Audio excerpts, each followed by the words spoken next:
You're thrown into this angle, of course, like that's a dream angle of anybody. Hulk Hogan and Piper involved.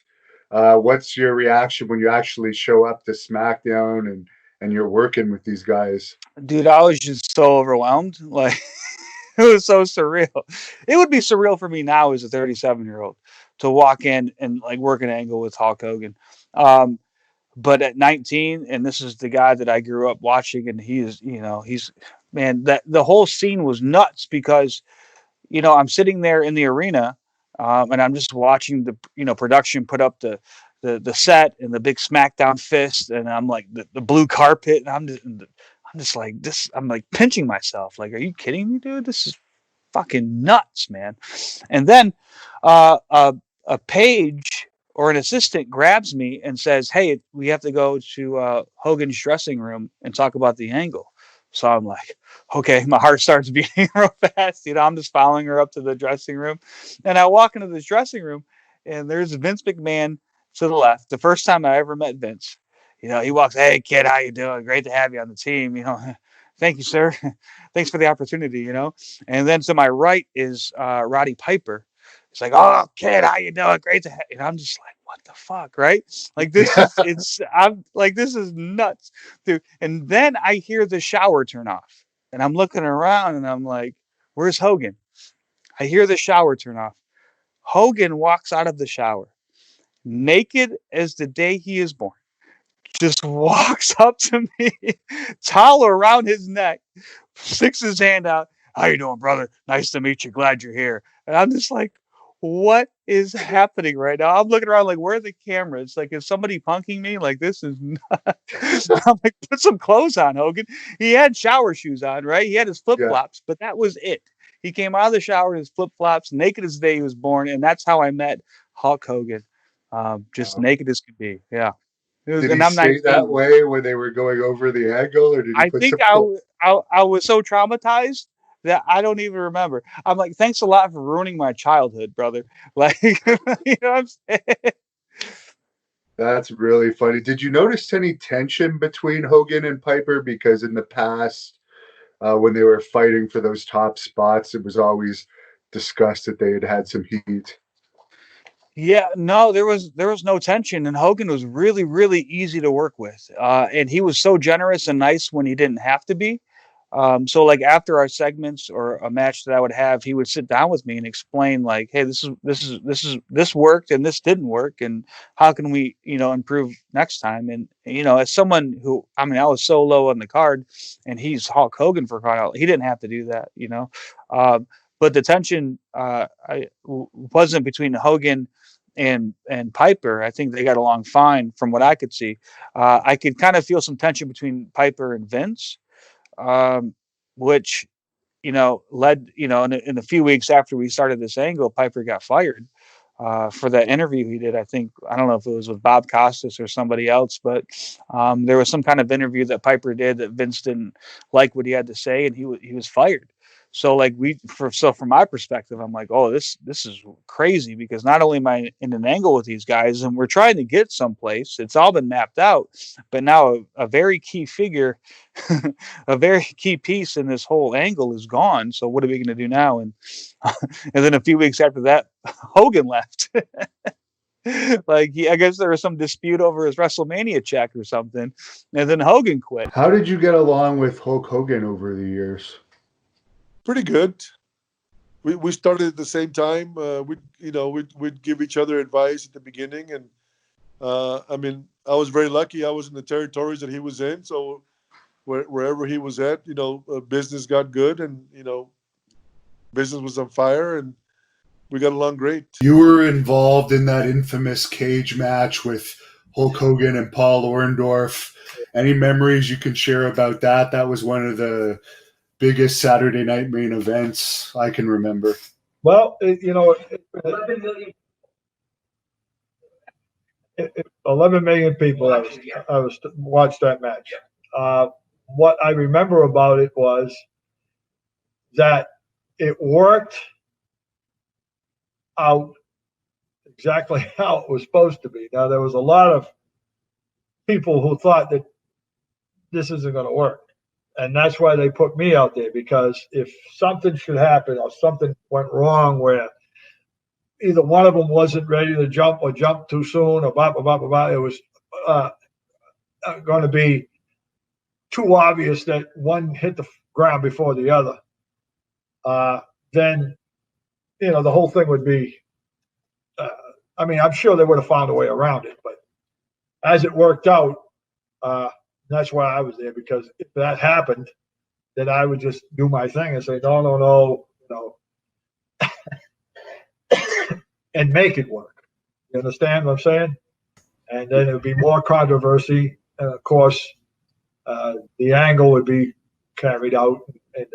But that's why I was there. But to have something like that worked, it worked out. It just, they both dropped almost simultaneously, and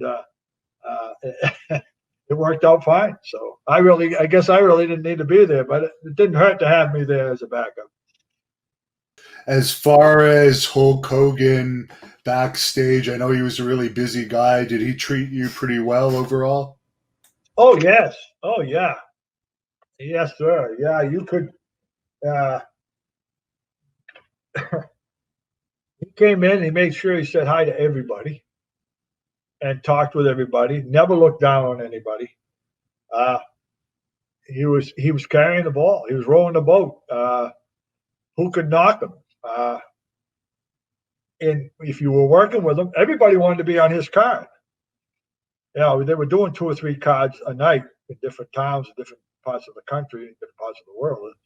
And but everybody wanted to be on Hogan's card. When you got your sheet at the beginning of the month telling you where you're going to be and what town, when, where in the town, and stuff like that.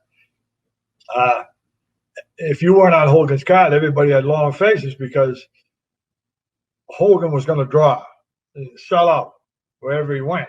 And of course, if the houses were sold out, the bigger arenas were sold out, you're going to make more money, because there's more money to pay you for.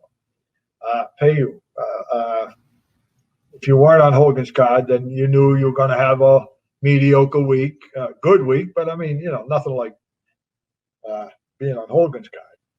So he treated everybody with respect, and everybody respected him, because hey, I don't have to say this, he was the hardest thing, going anywhere. And of course, you were the referee at WrestleMania 4, where you DQ'd Hogan for using the foreign object. Did you get a lot of heat off of that? That's pretty well remembered. Yeah. Oh, yeah. But it was what I was supposed to do. I mean, and again, they were probably building this up to for me, or whatever they were doing. I never asked, but that's what I was supposed to do. I mean, I had more heat on me than than most guys, and had that were working hard. I mean, there were times I had to be escorted, from the hotel to the arena, and open the door and sneak me in and sneak me out and get me back to the hotel. I'd have to stay at different hotels, and there were phone calls of life threats and and all this stuff.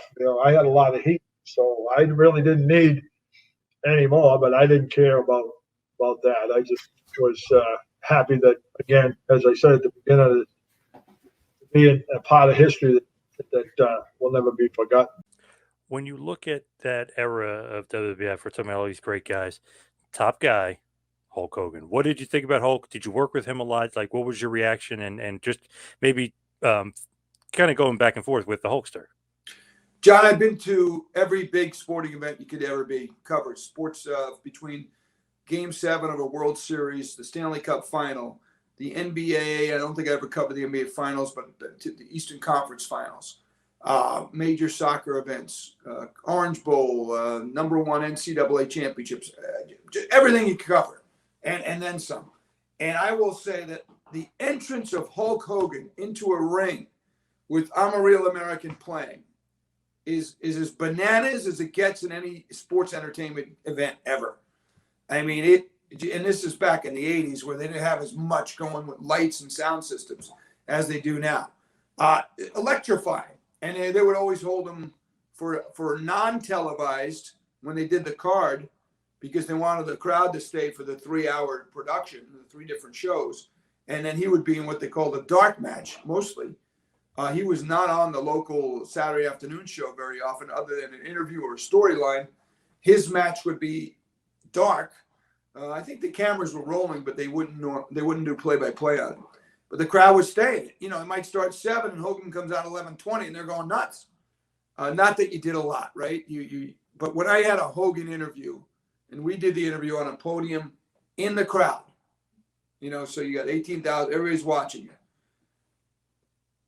There's nothing more exciting than that music playing, and he's coming in and you're introducing him.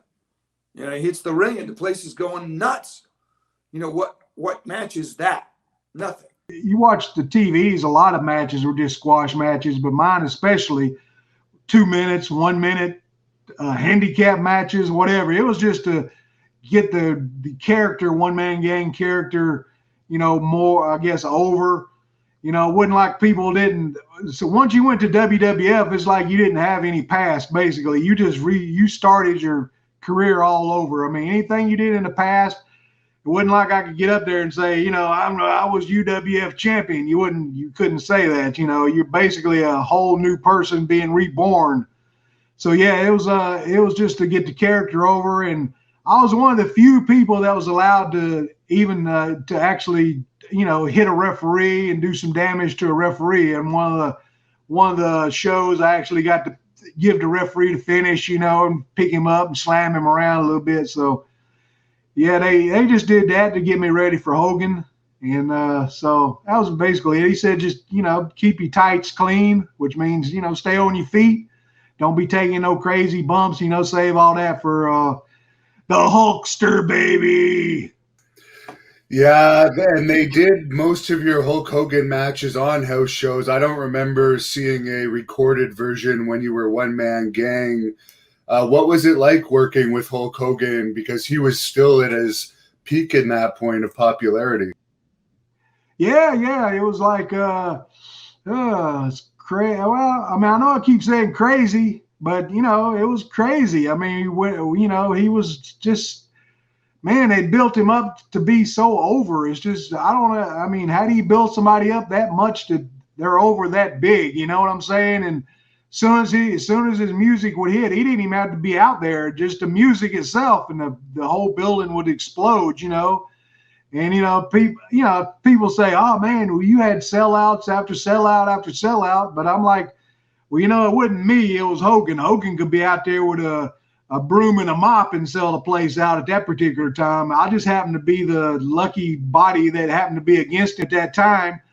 But, you know, now that I think back on it, you know, I was probably, you know, One Man Gang, not Akeem, but One Man Gang at that time was probably one of the few heels that people honestly believe could actually possibly beat Hogan to win the World Heavyweight Championship. I believe the people honestly believe that I could beat him, you know, because I had the way they had put me over on TV, just demolishing people and not giving a crap about what I do on TV, you know. So yeah, but man, like I said, he was over so big, man. It was just unbelievable that a company could get somebody that strong, you know, and I couldn't imagine, you know, just the pressure of having all that on your shoulders, you know, carrying a company like that. I mean, I know there's perks, you know, money-wise and, you know, different things, but just the pressure of carrying a whole company on your shoulders, you know, I bet it had to be tremendous amount of pressure. People don't think about it, but I bet it was a lot of pressure on him. And, you know, I've bumped into him a couple of times at different signing here or there. And, in Orlando a few years back, I stopped at it. He had like a little, I don't know what his little place he has out there. Shop or something. Yeah. That's it. I stopped in there. He was doing a autograph signing that particular day, and you know, they were lined up all the way around the building and everything, you know, to go in. I think it was like, you know, $200 a pop to get a picture or order or something like that. I was like, holy cow. But anyway, it's Hulk Hogan. I guess you can do it. But I went in there and talked to him just for a few minutes, shook his hands, and he thanked me profusely, about our matches. He said, those are some of the easiest matches I've ever had, working guys, and he said, I appreciate you taking care of me and, really protecting my body. And every night, it was pretty obvious that except for a couple of count outs or he got counted out one time or whatever, but pretty much every night you knew you was going to take the Hulk Hogan guillotine leg drop. So, but he would come and find me wherever I was every night we worked, and he would come over and ask me, is it okay, if I, this is the finish. Do you have any problems with it? You mind if I, go over on you tonight, that way? And, like I was going to say, oh, no, Hogan, you're not going over on the one-man gang. You got to take it yourself, buddy. So, but yeah, to me, he was, I've heard other people talk totally different things about him, but with me personally, that's the way it was every night. He was like real courteous, real generous in the match, and once we got a set match, it pretty much, a good 15-minute set match, it pretty much stayed that way all the way around this circuit. You didn't really have to do too much. Like I said, it's same with the Von Erichs. The fight wasn't nothing like that, but match-wise, you really didn't have to do anything. You just look at the man and the crowd would explode. You're talking 22,000, 30,000, whatever, the crowd would just explode. So, yeah, it was like a night off every night working with that man. So would it be once you got the routine down, he would just come up to you and say, is the finish okay? And you wouldn't even have to talk about the match. You would just. Exactly. Yeah. Exactly. I heard you had the Montreal attendance record. I don't know if it still stands, but for the Forum. How do you get this information? Yeah, him and I had the attendance record at the Montreal Forum, and like you say, I don't know now, but yeah, we did have it at one time. So there's another little thing I can put on my resume. But that's not mentioned very often. But hey, this little kid from Spartanburg, South Carolina, had the attendance record at the Montreal Forum. I ain't gonna say I drew the people. I was in the match, but still. It is a record, I guess, that's better than not having it. Yeah, and that's one of the historic buildings for wrestling, at least here in Canada, just like the Leaf Gardens. Those are probably the two most famous wrestling arenas in Canada of that era. Right.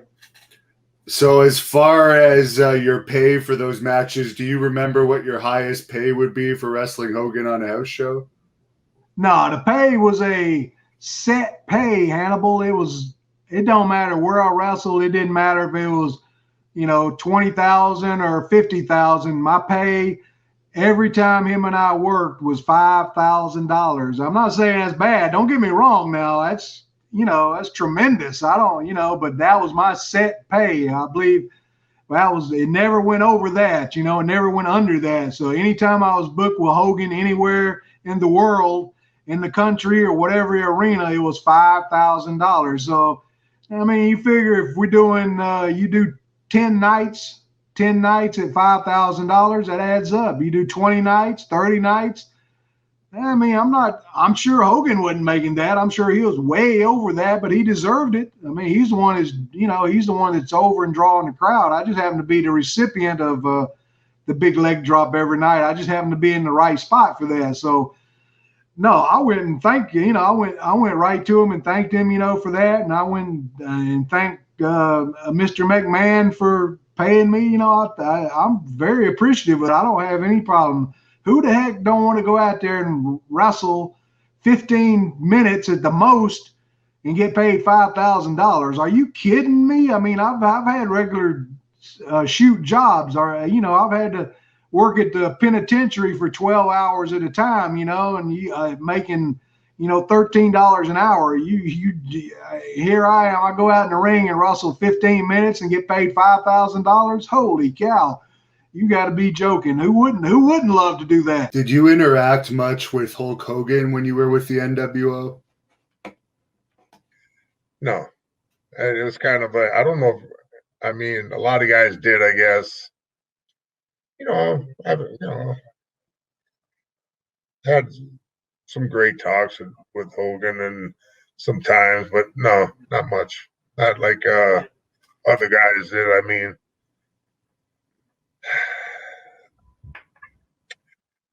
I wasn't the kind of guy like, hey, Hulkster, how you doing, man? I didn't, pat him on the back a lot. He's just another dude to me. Great talent, wrestler, freaking him. After leaving the business, he don't get as much credit as he deserves for the work he was. He's a great fucking worker. Great wrestler. Way better than, just being the guy taking your vitamins and all this crap and flexing. He was a hell of a worker. He did a hell of a job, man. And I was a little different, kind of I don't a lot of guys kind of marked out on Hogan, you know what I mean? And I wasn't comfortable being like that because it wasn't me. And hanging around these, the elite superstars in our business, I didn't change me. And I don't know if that rubs somebody differently or wrong, but I'm not being somebody I'm not to get him to take a different, aspect towards me or look towards me. You know what I'm saying? It's kind of a different world where, I mean, it's different, man. I just, I don't want to say anything negative about Hogan, but I wouldn't have done what a lot of guys did do to get his attention, and that just isn't going to happen. John wants to know if it's true you got heat for looking quote unquote too much like Hogan in WCW.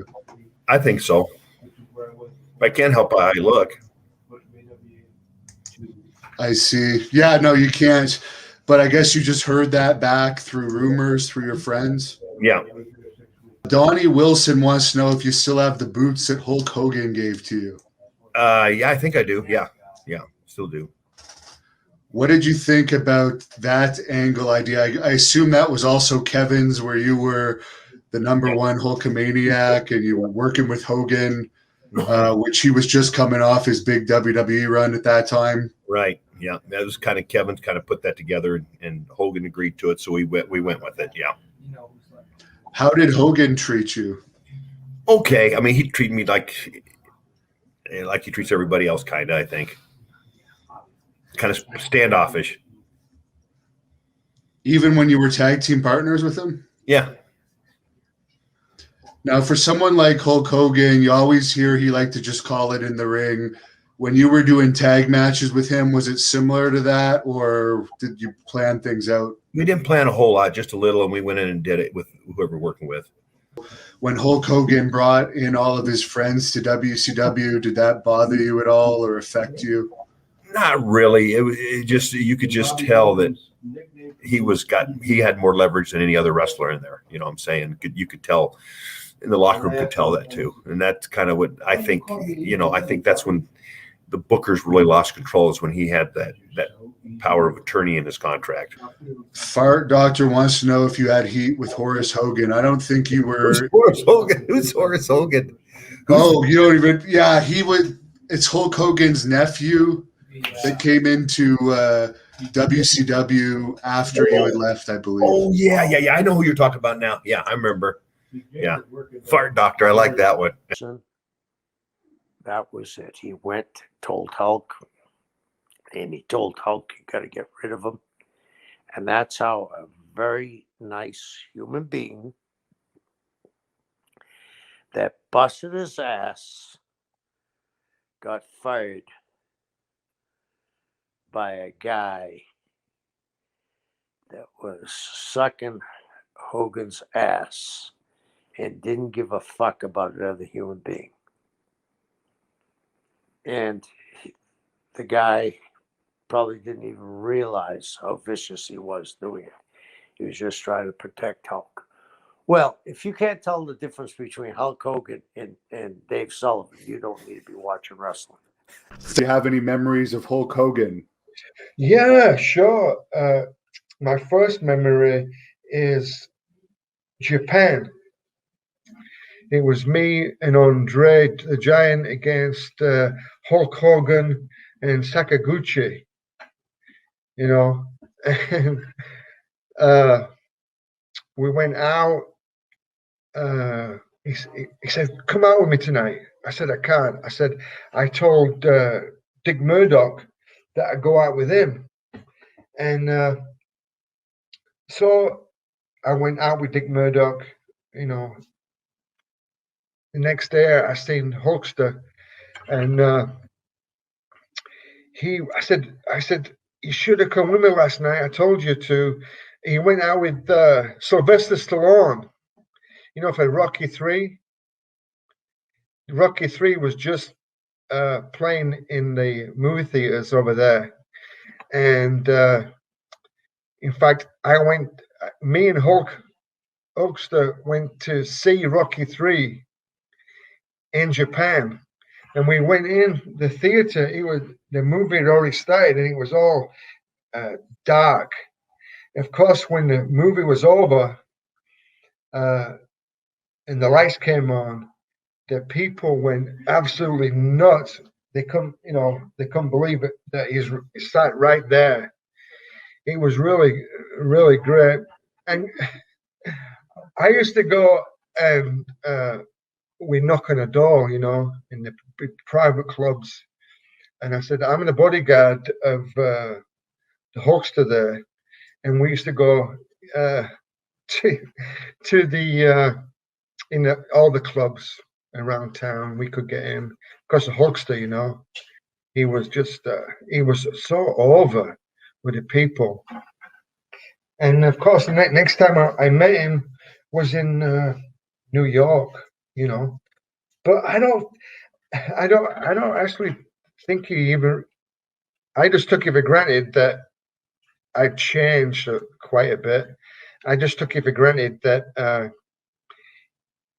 he remembered Japan, and we got along fine. And I seen him when I was about 36, coming out of the gym, and he says, "Hey," I said, "I haven't seen you since Japan," and it was like 16 years ago. And I said, "No, we met each other in New York," and no. So I don't know how much. Like I said, I mean, the memory is very important to me. I got memories of me and Hulkster going out with the head mafia guy, and we was in a Japanese restaurant, and the lady said, "No." She kind of said, like, "Leave." And just as we was leaving, the guy came in, and the tables turned, and we got food and drink. Then he took us out to the geisha girls, and he just took us out. He was great. Hogan, for sure, he's lucky he made all the money he did with all the operations he's had over the years, particularly his back, I think. Oh God, yes. Terry's had some bad stuff. I was with him when he started in '79. He came through Memphis, and he and I were partners for a while. So I was a guy that went out and sold like hell and gave him the big comeback. And he learned real quick, and he learned. And then I sent him to Vern. I said, "Terry, you need to call Vern up in AWA. You can make some money. He'll love you." And he did. And then I went back up to Vern a couple years later, and Hulk was there. And it's stupid Vern, God bless him, rest his soul. Vern was, I say stupid, he was just not business oriented. He let Hulk go to Vince instead of keeping him there. You know what I mean? And it wouldn't have taken that much to keep him in Minneapolis. But Vince gave him the world, and that's where he made his money.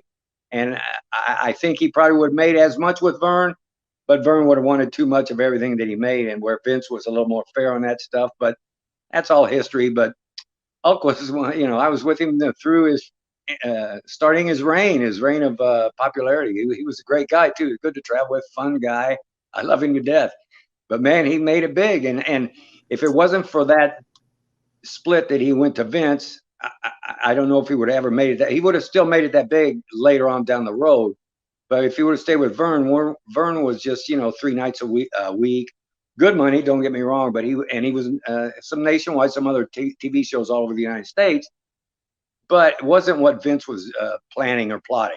And I give it to Vince. He walked into the TV show one time where we were taping in AWA, and I had a suitcase full of cash. I don't know, I think it was like 250 grand, and offered it to Vern. From what I hear, I wasn't actually there, but from what I hear, he offered it to Vern to say, hey, I'm going to get you TV, or I'm going to get TV and compete. If you want this, I'm going to buy you out. Well, of course, Vern didn't take it, and the rest is history. 2 years later, Vern was out of business. What was Hulk like in those days? You mentioned he was fun, but could you tell he was going to be a big superstar, or was he just to you another big guy that might make it?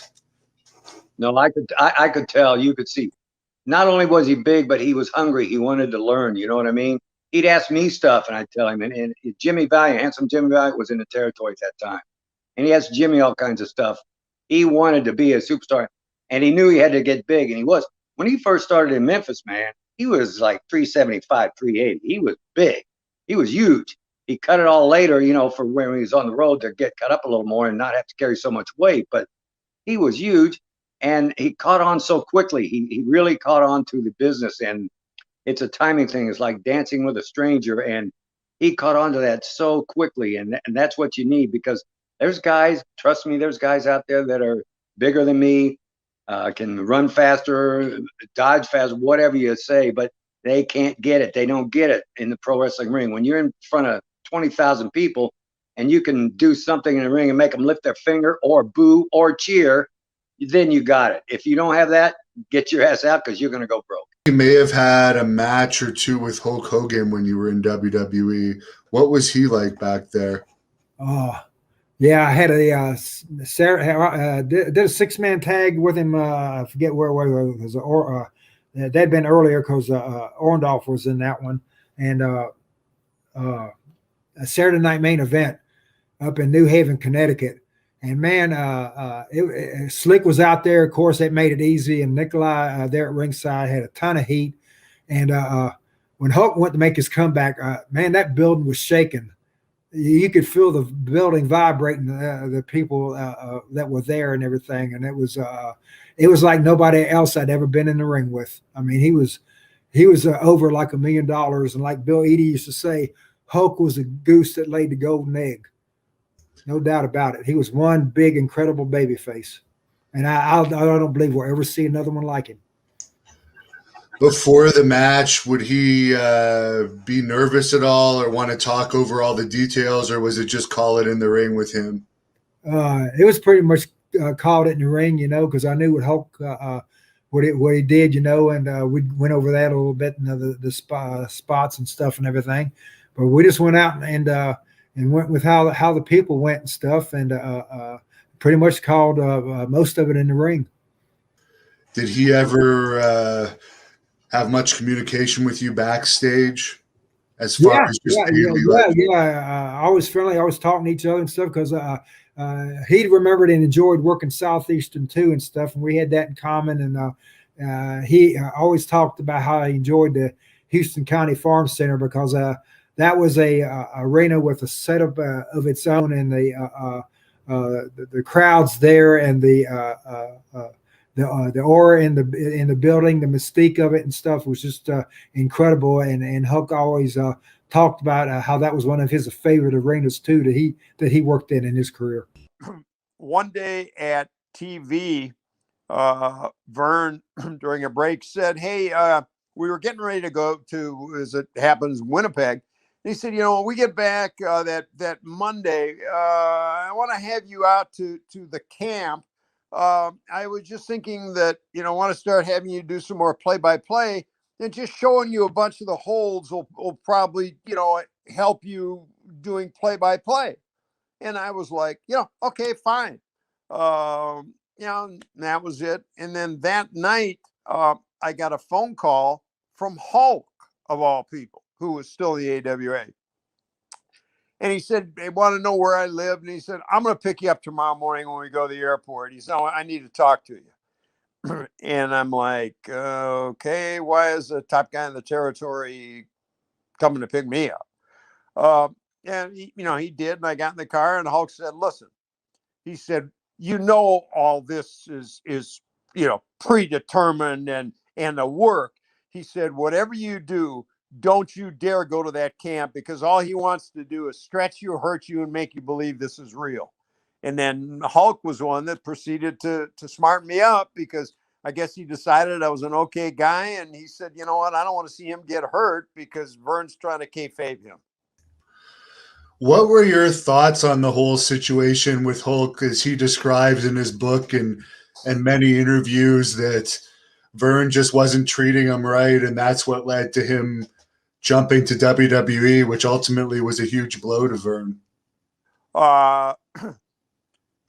Hulk was right. The reality is, and one of the reasons I left, they just, didn't treat people all that well.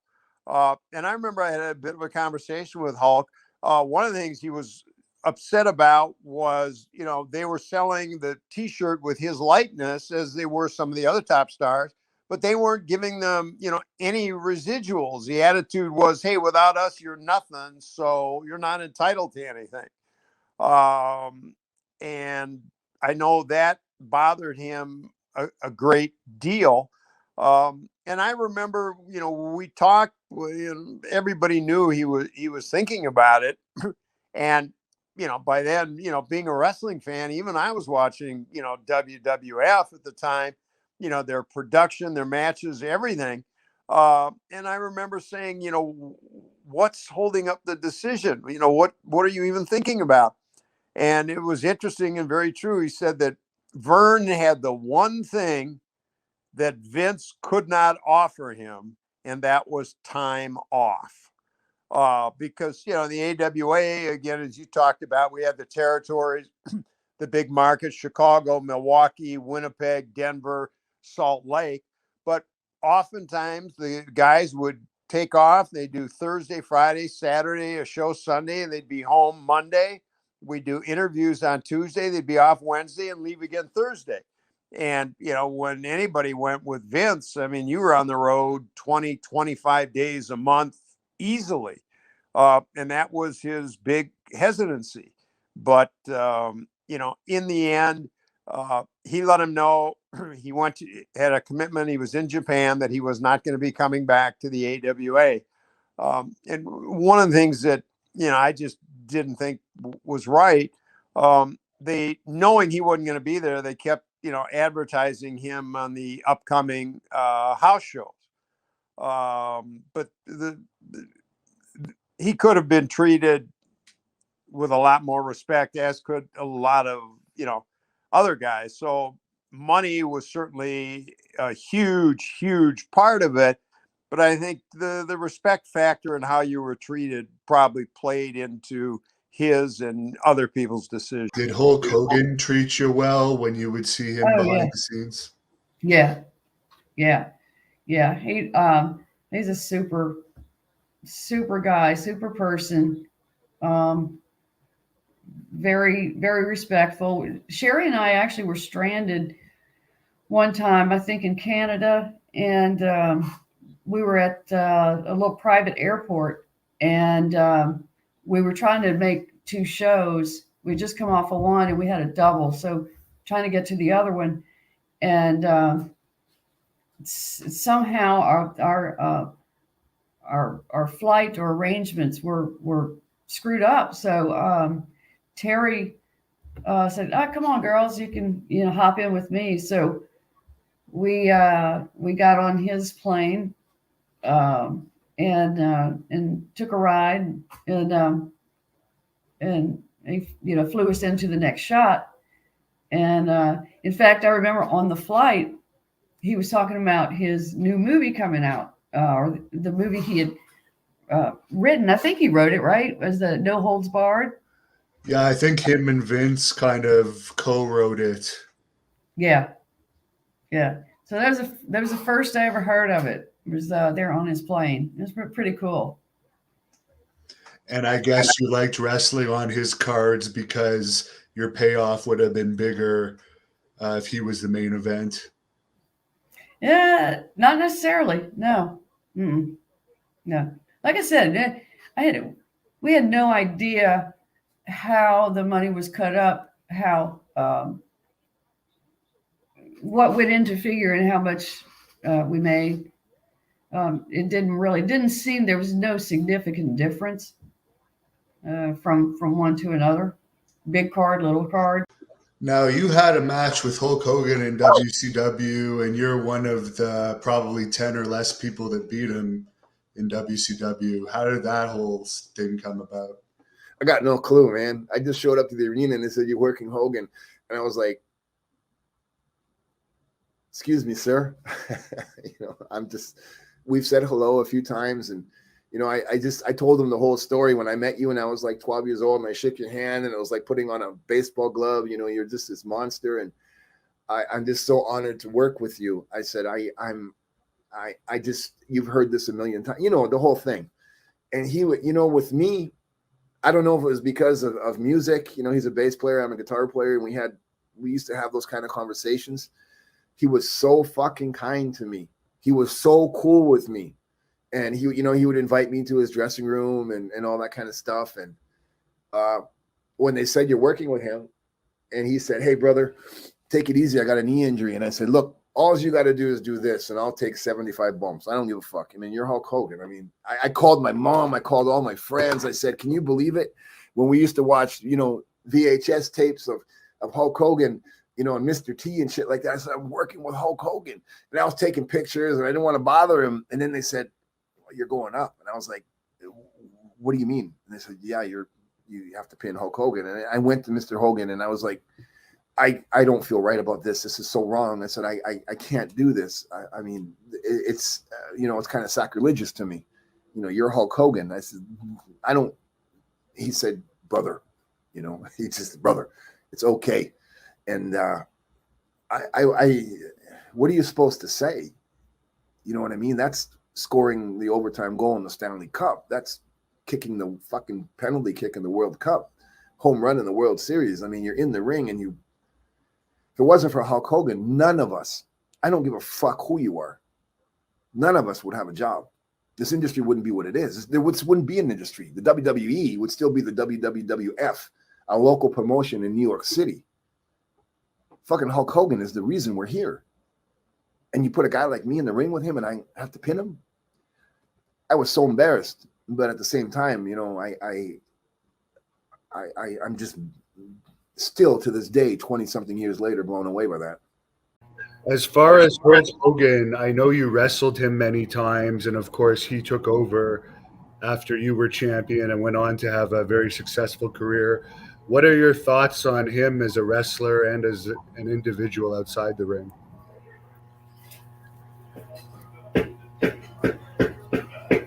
He's Hulk Hogan. I don't say bad things. His name is Hulk Hogan. As far as your matches with him in the ring, did you enjoy your matches? I believe you actually beat him in Japan. Yeah. It's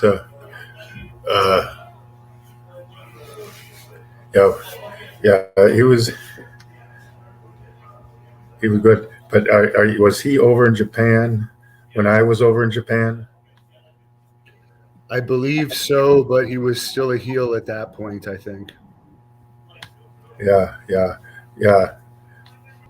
Is it true after you lost the title, at some point they made an offer to you to feud with Hulk Hogan as a heel? And if yes, why did you not accept that offer? No, that didn't happen. I don't recall that. So here's a good question from Mr. Iron Bodybuilding. When Eric Bischoff and Hulk Hogan came in, did it help or hurt TNA? Did it help or hurt the company? I don't think it hurt them. But I don't think it helped them. To tell you the truth.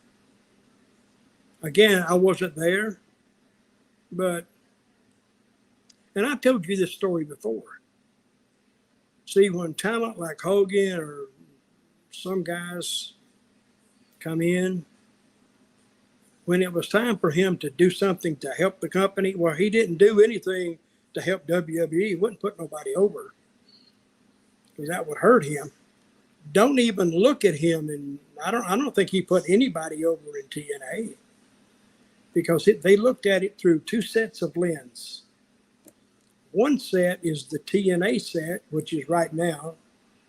How would it make me? How would it affect my position now? But the other one was the hidden lens that nobody saw, but they looked at it through the lens of WWE.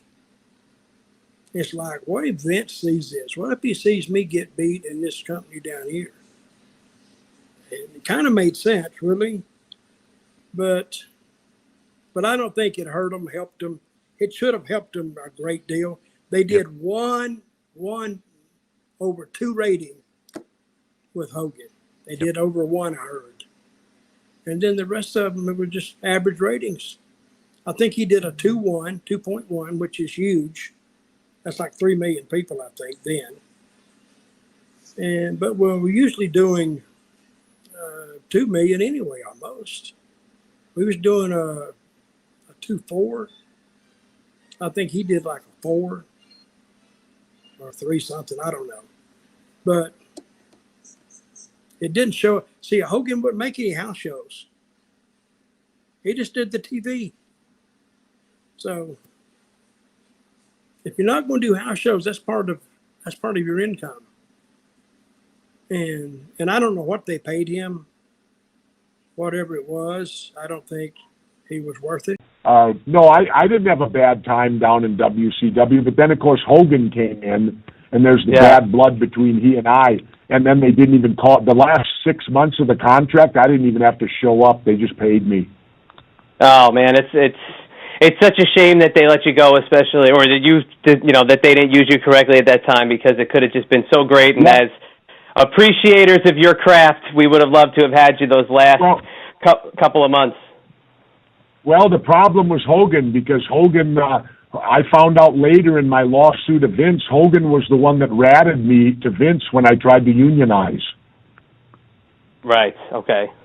And that was stunning to me because I thought he was my friend. But then I realized why during the court case. We got the payoff of WrestleMania 3, and Hogan made more money than all the rest of us combined, including Andre. What did you think about Vince?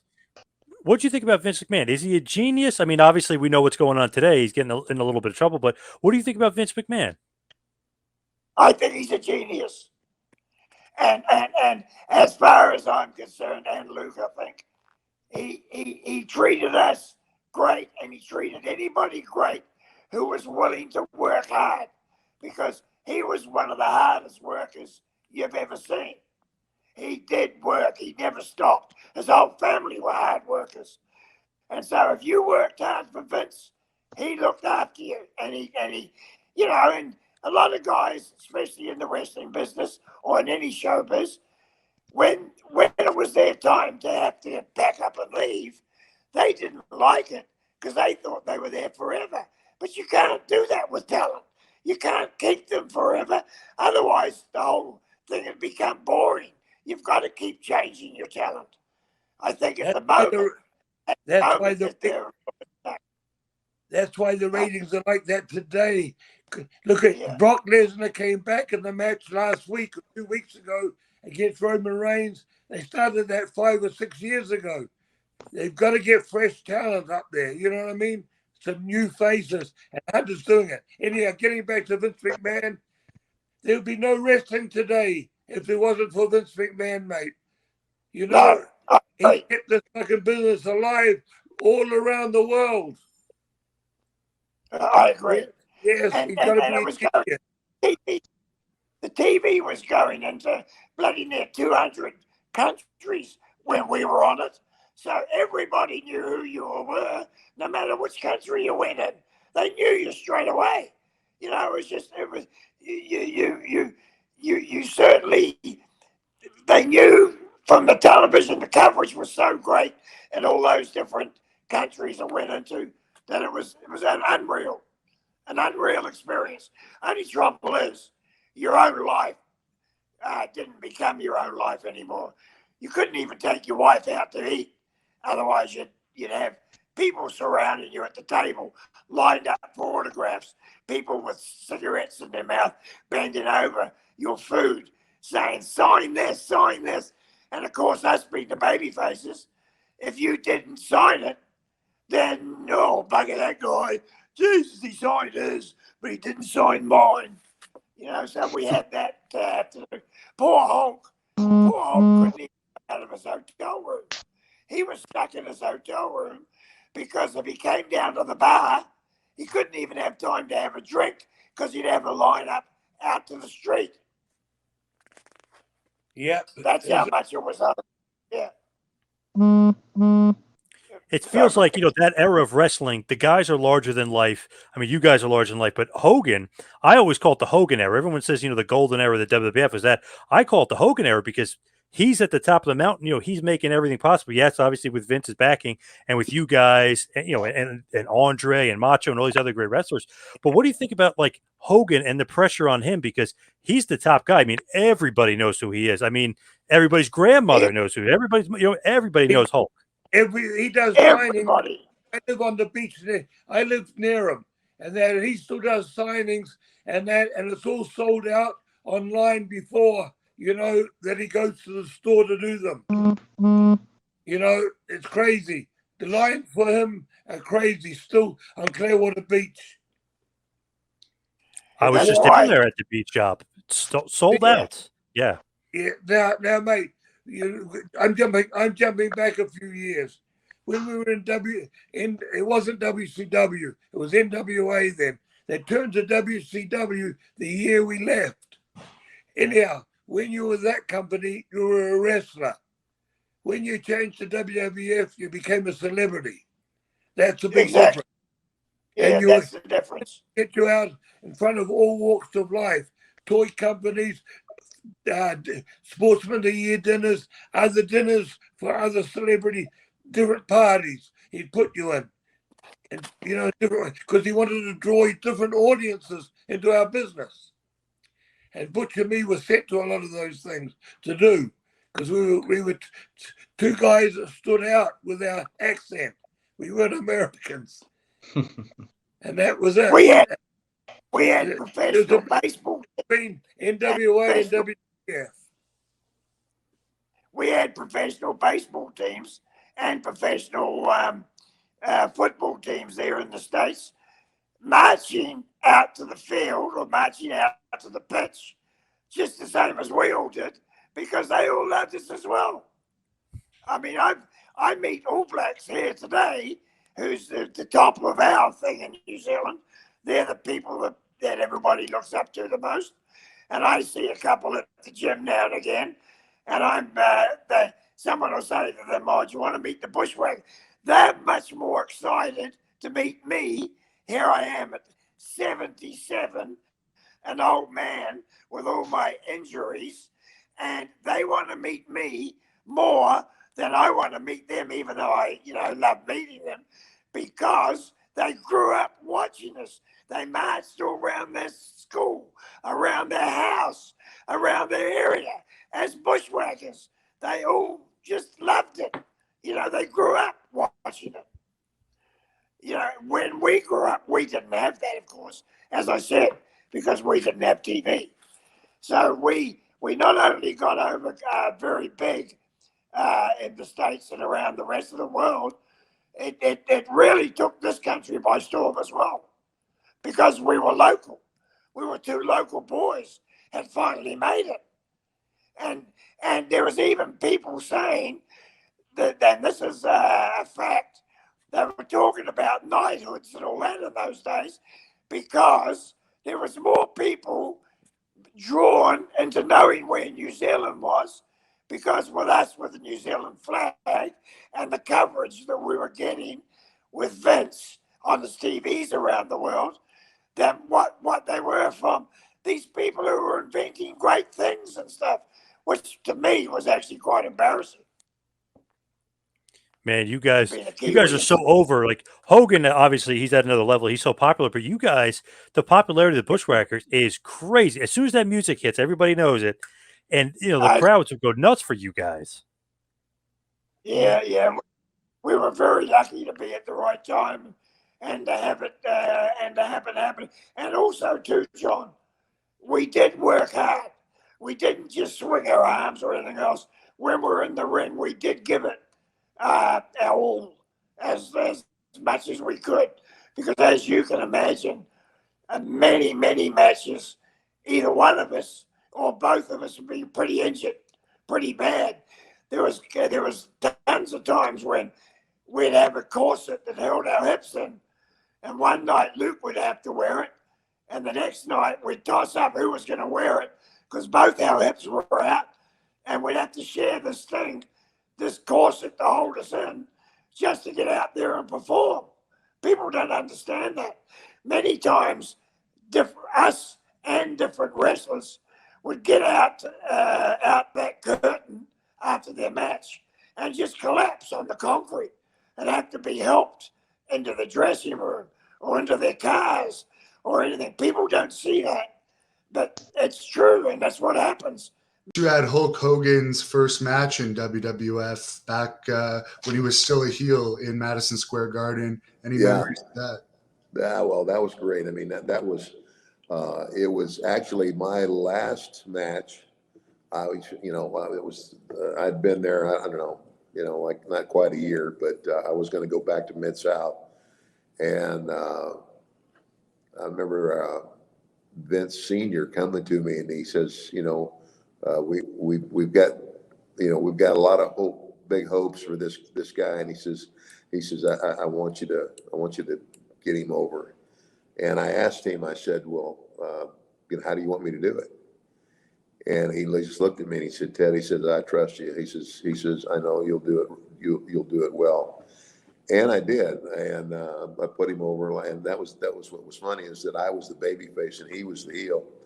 And afterwards, the Hulkster, he thanked me, and he told me then, he said, you don't know how much I appreciate this. He says, I owe you one. And then I saw him again. It wasn't, I can't remember it, so he goes on to become this big star. I saw him somewhere else, and the next time I saw him, he looked at me and he said, I still owe you one.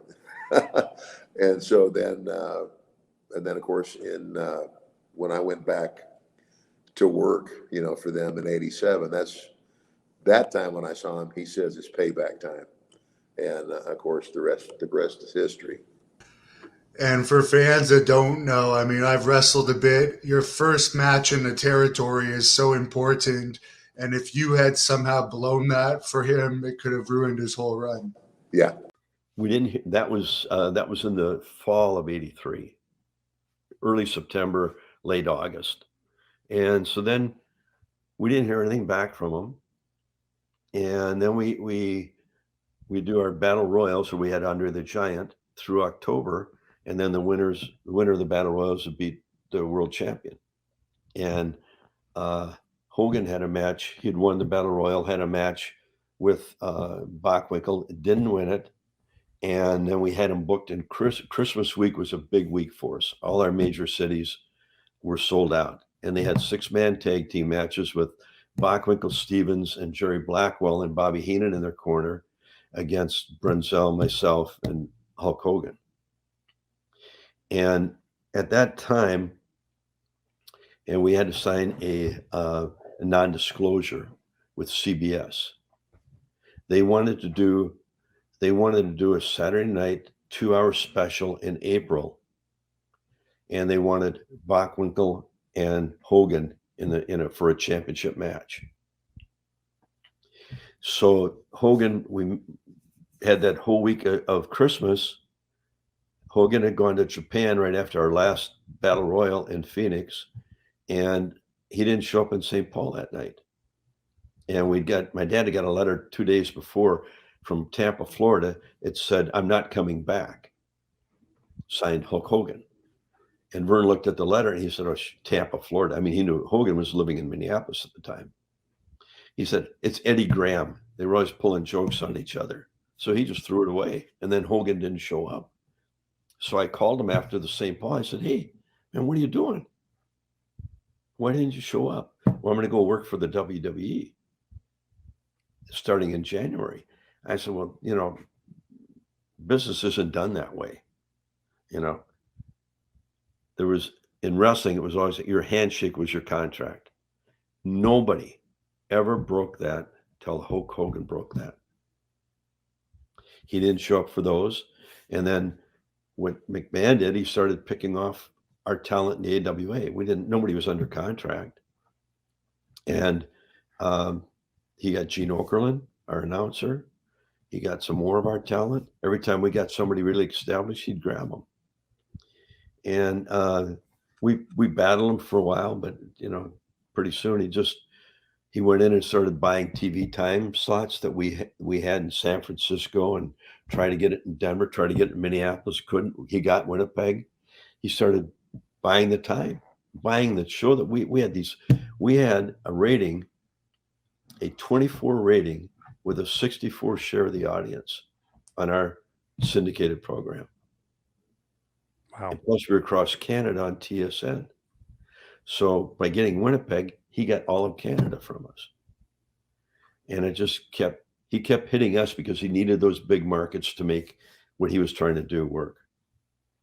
And, the rest was history. Would Hogan have won the title in April had he stayed? No, he never got to that. But if he had stayed, would he have won the title? Certainly could have. I wonder if you guys had any sort of like regrets of like not giving him the title sooner. Would he not have left? Do you think he still would have left anyway? I think I don't know. He always says, I've talked to him since. He says, "I loved Minneapolis. I really wanted to stay." But Vince had, he told me that Vince was paying him more money to miss the towns than when he would have been there. If he'd have been there, I don't know if that was true or not, but that's what he said. Wow. And McMahon needed Hogan to make that thing work. Without him, they'd have never been able to do it. I agree. Hogan, Hogan was in New York. I wrestled at Chase Stadium when he was wrestling Andre the Giant, and he had a horrible match that night. He was so bad. And I went out with Ricky Steamboat and Pat Patterson and Ricky's tag team partner at that time. And I was going back to the room, and I'm going down the hallway, and there's Hogan sitting in front of the door of his room. And I said, "What's the matter, big man?" He said, "I can't make it in wrestling." And I said, "Well, come to the AWA. You've got a lot of potential. You need to be groomed. You need to be worked with." So we put him in the 6-man tag matches with Jim and I. And we would tag him in when we had control. And, if he had the arm, we had the arm, we'd give it, they'd grab the arm, twist it, drop a leg on it, tag out. So he could get the flow of everything. And then Vern helped him with his interviews because he was failing in New York. And, we got him to where he was bigger than big. Yeah, that's where Hulkamania really started, AWA. Yeah, it did. Yep, without a doubt.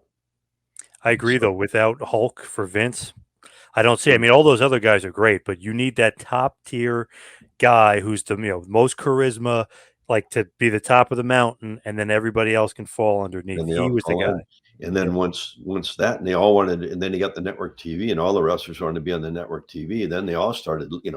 Piper left where he was working in Charlotte, and Randy Macho Man, they got him out of Tennessee, and guys just kept coming in. How did Hulk Hogan feel about you doing the gimmick? Well, you were in WCW at the same time as him, so obviously. No, I wasn't.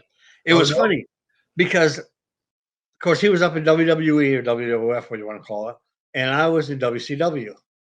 Well, when he came down to WCW, this is when I had pretty much gotten out. I had a little wrestling show on a radio station. When Hogan came down WCW, they did a big, like a ticker tape parade at Disney. And so I went as a reporter, as a representative of the radio station. People thought I was there as a plant and whatever. No, I wasn't. I was just another guy working a 9 to 5 that got to go see him in there. So I was like maybe a couple of people back from the front of the stage he was on.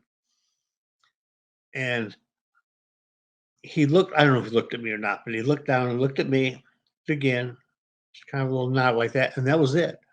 Now, I don't know if that was an acknowledgement that he saw me or knew who I was. Because at this time, again, I had the blonde mustache. I still had the blonde hair. So anyways, by the time he came to WCW, I was pretty much out of it and was just doing some independent stuff. Did a couple of house shows, WWE stuff, and WCW when it came down, but he wasn't around then. And then he left, and then I started doing TV again. So it was me, and then him, and then I came back, and he left. So we were going this way the whole way. How does he feel about my gimmick? I didn't really know until less than a year ago, doing a convention, and I was in where was I? I think I was in Rome, Georgia. And Jimmy Hart was there. Or no, I'm sorry. I was at the big event in Albany, New York. And I was right across the aisle from Jimmy Hart, who in real life is one of Hogan's best friends, business partners outside of wrestling and stuff too. And again, I'm just a big fan. I'm just in awe. God, Jimmy Hart. So then I start thinking, well, God, here I am now doing the Hogan gimmick type thing. What's he gonna say? So I drew a set and I walked across the aisle and say, Jimmy, could I have a picture with you, please? And Jimmy Hart is like a hamster on crack. I mean, yeah, sure, baby, sure. Come on. Over here, baby. So he's going a million miles a minute. So again, got a little picture with him, thanked him, for the opportunity in that. And I said, I appreciate it because I felt a little uneasy because I really wasn't sure with the Hogan thing, and I know you're close to him there. He laughed. He said, listen, brother. He said, not that you're the topic of conversation. He said, but we have seen you, we know of you, talked about you before, and I think it's great. He said, we have no problem. He said, because I've never gotten in any controversial. I never did nothing bad. I didn't get arrested for stuff. I didn't do drug thing. I just kept my nose clean. When he turned heel NWO, and I was doing it, independent stuff, then I went, not NWO, but I call it HWO. Same outfit, Hogan's World Order. So I turned heel. When he came back to the red and yellow, then I came back the same way. So that was the whole story. So Jimmy said, he said, you've never done anything to tarnish the name or take advantage of anything. He said, I appreciate you. He said, we have no problem with it. He said, I love the look. I love the gimmick. He says, you go for it, brother. I says, okay. And that was it. So that was my okay to continue doing what I'm doing 25 years after I was in the ring. If I knew that, I had done it earlier. But that's the whole story of the Hogan thing. I was a kid for Tugboat, so for the people that don't remember it, that was probably your most over character that you did. I remember seeing you here in Ottawa at a house show. Yeah. And everybody was going nuts for it. And they paired you with Hulk Hogan to help get you over right away. What's going through your mind when they're telling you about this at one of the peaks of Hulk Hogan's career? It was just starting to go down a bit, but he was still at the top of his game, and here you are going to be his friend. I'm waiting at the gorilla position, and I had to pee sometimes 3 or 4 times before I ever go out there. I was so nervous. But once I went through the curtain, and once I was out there with the people, and listen to the people, because Hogan was over, and really and truly, Hogan is still over. I mean, and he's a human being, and they got the ups, the downs, and they do everything sideways. I mean, but it was, look at how many people, not just me, how many people that he touched in the business, and just the association, it just blew up above and beyond what they were normally getting. You know what I'm saying? By being part of that, Hogan's wagon train. You know what I'm saying?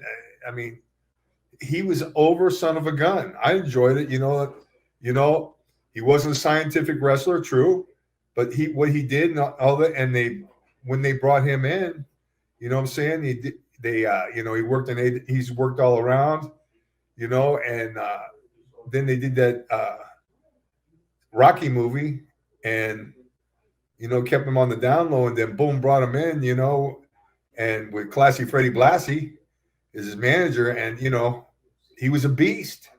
He was a beast, brother. You know what I'm saying?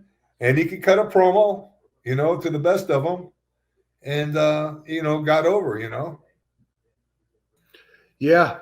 So what was your relationship like with him? Because we always hear that you were like one of his buddies.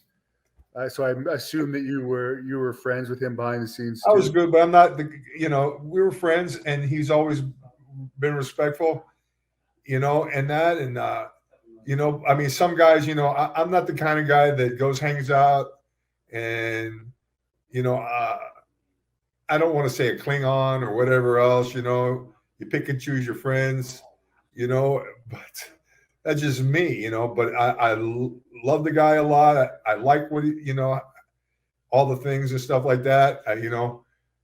Has he made some bad choices in his life? Yeah, sure. Not unlike, I'm sure you've made some bad choices. I know that I have made some bad choices in my life. I was the naughty kid from grade school up. What do you call it? They didn't have no ADD or Adderall or whatever the crap. Yeah. Yeah, the more famous you are, the more people are going to know about it and comment on it, sadly. There's another fan on here is wondering if there's ever any plans to win the WWE title. It certainly looked like when you threw Hogan out of that battle royal on Saturday Night Main Event, there could have been a feud over the title at one point. I think there could, but they wanted to think they used that more for the swap, to going from Tugboat to Typhoon, the natural disasters. I ended up working with Hulk Hogan on his series, Thunder in Paradise. And so that was fabulous. And some of the old school guys were coming. Jimmy Hart was with him, Brutus Beefcake, Jim the Anvil Neidhart, Hawk, Brian Knobs and him from the Nasty Boys. They were good friends. So, all the boys were there. So it was kind of like a reunion of WWF. It was fabulous. So, yeah. Yeah, I actually like that show. Didn't you do something with Giant Gonzalez on that show? I certainly did. They said, listen, we'll look at this stunt coordinator, Greg Barnett, who was out of LA, is an award-winning stunt coordinator. He goes, listen, they were over there talking. He goes, I need someone to, he's talking to his stunt guys. He goes, I need someone to double the Giant Gonzalez. I said, Giant Gonzalez, I mean, literally, almost 8 feet tall. I mean, this guy was legitimately a giant, okay? The Giant Gonzalez, his name was right. They needed someone to double him. Well, he had the wild hair, and he had the big beard and the whole thing at the time. But, I mean, who are we going to get? Well, I'm standing over there, and I said, I can do that. They wanted to do a high fall into the hold of a ship, an old rusted ship. They actually had to cut the seal and all the bolts. They had to cut it and grind it off to open it up. Well, when you opened it up, I mean, it was Rat City, the whole thing, the water, it was crazy. But anyway, they wanted, it was going to be Hulk fighting Giant Gonzalez on the top of the ship, and they go back and forth and selling, they're doing, and headbutts and kicks, and the end of it would be Hulk finally taking one more whack at the Giant Gonzalez, and he takes a back fall into the hold of the ship. Well, they set it up with cardboard boxes. They stack it up for they call it a catch, and it was probably 30 feet into. There was a big ship, into the hold of their ship. Well, the biggest thing was clearing the opening because it wasn't that long. It was only about 6.5 feet, maybe 7 feet in width. So I, had to kind of talk the head with them. But we did our deal, and it was funny because they had us. They had me made up to look like I looked like his kid or a baby.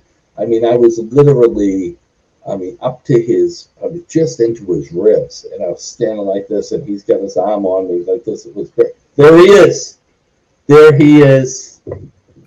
Yeah, I think that's the clip from that episode. Did you get to Great. spend? I know you wrestled Jim Neidhart before when you fought the Hart Foundation. Yes, But sir. did you spend much time with the other guys on the set? Yeah, I did. Because like I say, it was us out on the beach. We went down when I was with Jimmy Neidhart. We were out in St. Petersburg at the Don's Azar Hotel. So I'm sitting there at the beach bar, and it's Jimmy Neidhart, and it's Jimmy Hart, and Hulk, and Brutus, and we're all hanging out. But what a good guy he was too. Another guy. You know what's funny? Hannibal. How many people? Oh my God! Look at that. You know what's funny? You got better props than I do. One of your initial feuds was with Hulk Hogan, and you guys fought in front of some packed houses. Those matches are on YouTube. Yeah. You guys were already friends. Was that feud kind of something that he asked for, or did it just kind of fall into place with you getting over as Brutus? It just fell into place. It was only a natural with me. I got red hot fast, and then they put me with him. It was selling out basically with anybody that he was with. But when they put us together, we were selling out in like a week. When they started selling tickets, and we would sell out in like a couple of days, and we weren't used to that. And the 25, 30,000 seat arenas, everywhere was packed. There was 1,000 people outside trying to scalp tickets, buy tickets, or anything, thinking, there's going to be extra tickets. Everybody showed up. Wrestling was super hot. I was at the right place at the right time, no question about it, and had a arrogantly good-looking Brutus Beefcake, and just rocked it. They got it was fun. It was a blast. And the pay, I guess, was huge in those days. I was getting pebbles, pence. I was getting nickels and dimes compared to what some people were getting. Yeah. Did you guys kayfabe it on the outside, even though that you guys were close friends and you were one of his most trusted confidants at that time? Would you still hide it in the hotels and bars and stuff? You mean kayfabing? Yeah. No. We rode in first class together in the planes. I knew in every town where the gym was. I knew where the best restaurant was. I knew what hotel we were in and where the arena was. So as soon as we hit the limousine at the airport, I just started telling the driver where to go. Okay, do we have enough time? Okay, we're going straight to the gym. We go to the gym, work out. Okay, boom, we go back to the hotel. We shower up real quick. We go, boom, to the arena. We hit the arena, come back to the hotel. Then, it's the airport. That's what we did every day when we were working together. We just traveled together. Okay, vaping at all. Nobody cared. Right. Nobody cared. There was no internet. Everybody thought we were brothers. They were like, okay, it's entertainment. The two brothers are wrestling. So they thought it was great. We were talking about Hulk Hogan before, and I'm probably the biggest Hogan fan, maybe ever, up there. So I don't want to, come off as negative before with the creative control and stuff. I mean, he's the biggest star ever in the business, so it's understandable why he had creative control, this and that. But just in your mind, though, tell us maybe not a different side of Hulk, but just why he has like creative control and why he is the game changer he was, because he revolutionized the business in the 80s with the Hogan era, the golden era.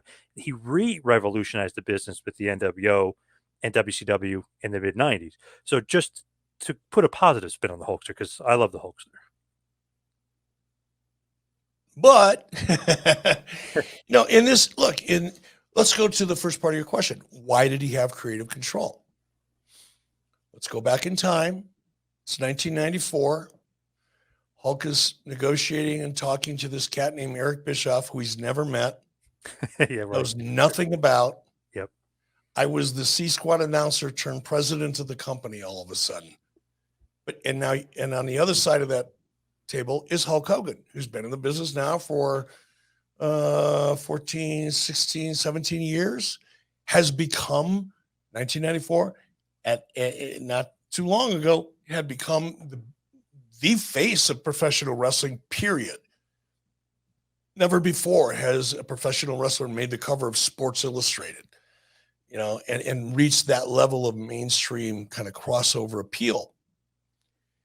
But now that same cat, Hulk Hogan, sitting across from this kid he's never heard of before, has demonstrated no abilities in this industry other than being a half-ass decent announcer and an adequate play-by-play guy. And now he's running a wrestling company. And by the way, he's running a wrestling company that has a history of being a clusterfuck creatively, because that's what WCW was creatively. It had no one in WCW before me had established themselves as anything remotely close to a big-time storyteller, creator. Nobody. And I love Dusty Rhodes. In many ways, he was a mentor to me. Ton of respect, but Dusty wasn't able to break through.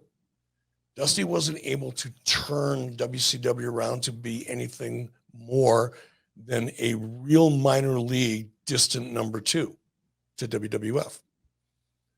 So if you're Hulk Hogan and you're coming in with all this success and you're sitting across from someone you don't know who represents a company that's never done it, don't you kind of want to protect your character and your trademark, which, by the way, Hulk Hogan owned?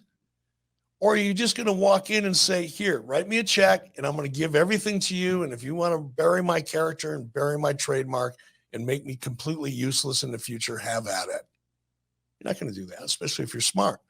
And especially if you're smart and you've got an even smarter attorney. You're going to protect that asset. How do you protect it? You have the ability to decide what you're going to do and what you're not going to do. No one's going to come to Hulk Hogan in 1994 once we sign him and say, joke's on you, dude. Here's what we want you to do. We want you to come out as Mr. Nanny. We're going to shoot an angle with you in a tutu. He had to protect himself against that. You laugh because that's kind of funny, but they brought Jorge Gonzalez out in a fucking monster suit. They made Kevin Nash come out in a dunce cap, like the Wizard of Oz. There were like hunchback midgets and stuff. So it's not like what I'm saying. Yes, it's kind of funny, but it's also kind of true. That's why Hulk Hogan had creative control. And that's why I don't blame him for wanting it. And why I didn't push back against it. I don't blame him. Didn't blame him then, and certainly don't blame him now. And that was the only time, as I said in the documentary, that it created an issue for me. It's not like he used it all the time. He didn't. No. I think the fact that he had creative control, in this case, it was devastating because that was Hulk's call. And it was my call to either fight it, which would have been unsuccessful, especially given I only had a couple hours to get through it. I could either have fought it, I could have tried to compromise, which I did, or I could have supported, which ultimately what I had to do. I don't think it's that hard. It is for people that are wrestling fans that just don't care, or I shouldn't say don't care, but just don't understand the complexity of the wrestling business, especially at that level when you're dealing with talent like that. And you got to feud with Hogan when you got there. I mean, you got some WWF championship matches. One in New York was a big one, then a huge one in Philly, which was on the Prism Network. Yeah. I wrestled Hulk a lot, all over the country. Jesus. I don't even know how I all together I probably wrestled Hulk 200 times. When you look back at working with Hulk, to me, at one point there's 33 million people watching him versus Andre the Giant. I mean, he's more than mainstream. I mean, he kind of like he broke through. He was a part of the fabric, he's part of the culture. What do you think about working with the Hulkster? It was. I liked him a lot. He was really a very down to earth guy. You could just sit and talk to him, face to face, and he'd be very honest about things, and he's very real. And when he performed the wrestling, he was great. He really knows. He knows where to be, how to be, what to do. I mean, he's a true professional, and he has a lot of charisma. And it was like the first time he'd ever acted, and he did, especially for the first time, a very good job. But what he had that most people like me never have is the kind of charisma that just, you can't take your eyes off him when he's there, because who knows why? Because he's got charisma. If I knew what charisma was, I'd be much richer than I am. Like when people say charisma and like the it factor, like you're right, you can't put a feeling on it. But when Hulk walks like in an airport, or he walks, in Orlando when he's on his beach up, whatever, Yep. you're like, that's Hulk Hogan. Like That's right. yeah, there's something. Why? I don't yeah. know. There's a lot of big blonde people around, but not everyone. Very few of them get the kind. You're just drawn to him. You're drawn to him like. It's a very rare thing that he has. What did you think about him in the movie? Did you think he did well? Did you like him in the movie? What did you think overall? I thought I liked him. I thought he sold the character very well. I think even in later movies his acting got better. But believe me, I've worked with a lot of first-time actors, and he was among the best first-time actors I'd worked with, and he was just, and he was a good guy. When you are like the villain and he's the good guy, are you guys working a lot together, like off camera and stuff, or no? Because like you being kind of kept separate. Well, when the camera's not rolling, there's a lot of sitting around, and so we, when they're setting up lights, moving the camera, the things they do is just I mean, really. It can be a few hours, and we talk a lot. And he had a young family then. I mean, his kids were tiny and they were running around, and I think life was very good for him then.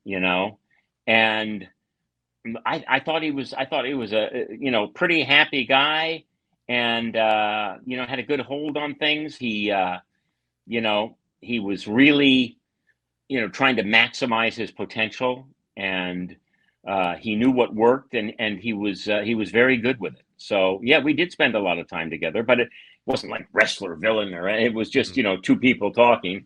When the cameras rolled, it changed a lot. He's probably picking your brain about acting. You're probably picking his brain about wrestling. Absolutely, and we didn't talk enough. There was a move. I've said it before. There's some bit where he shoves a check down my throat, and you don't in film, you don't really shove the check down the throat. It's fake.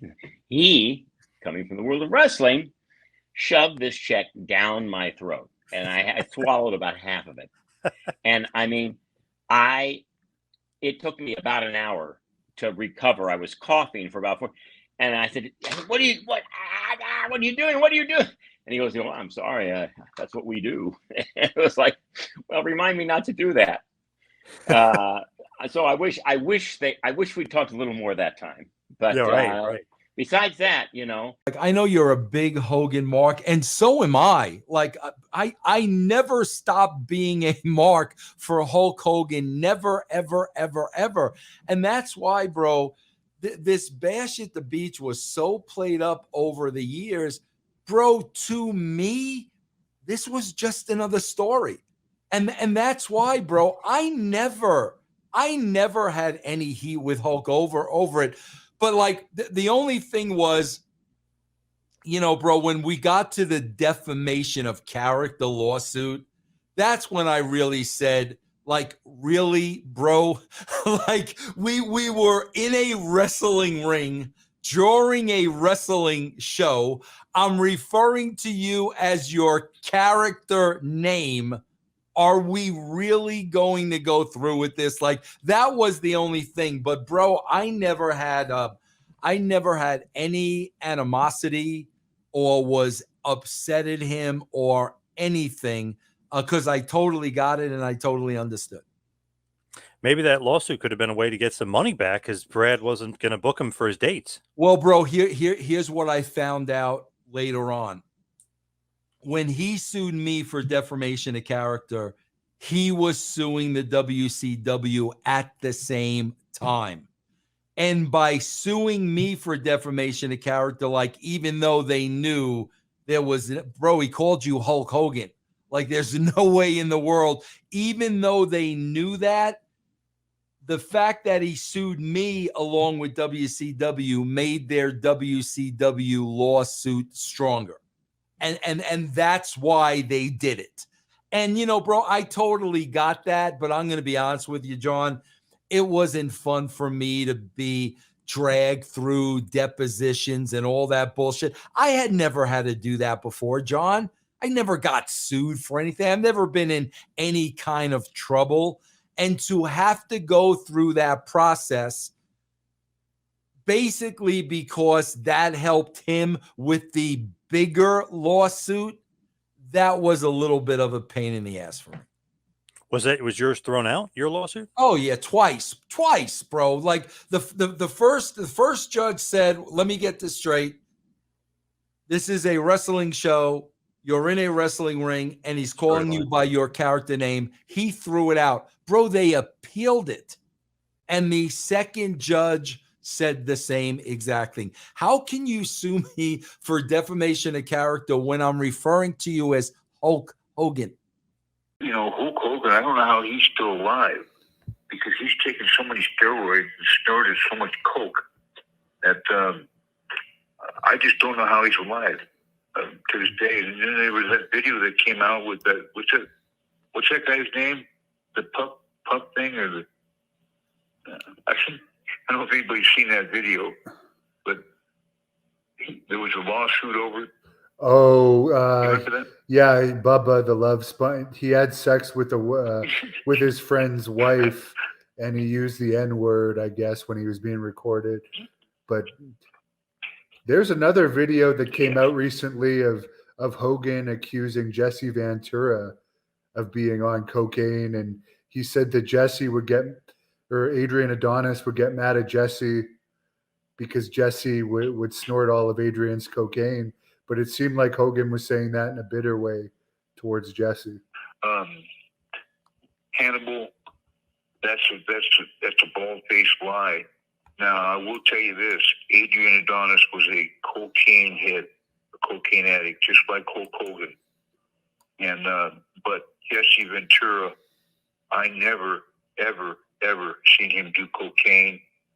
He's one of my heroes in the business. He made it to the governor of Minnesota, and I think the world of him.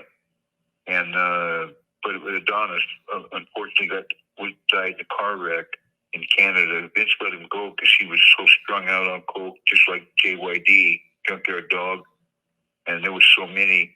Hey, look at I'm a 37-year opiate addict, so.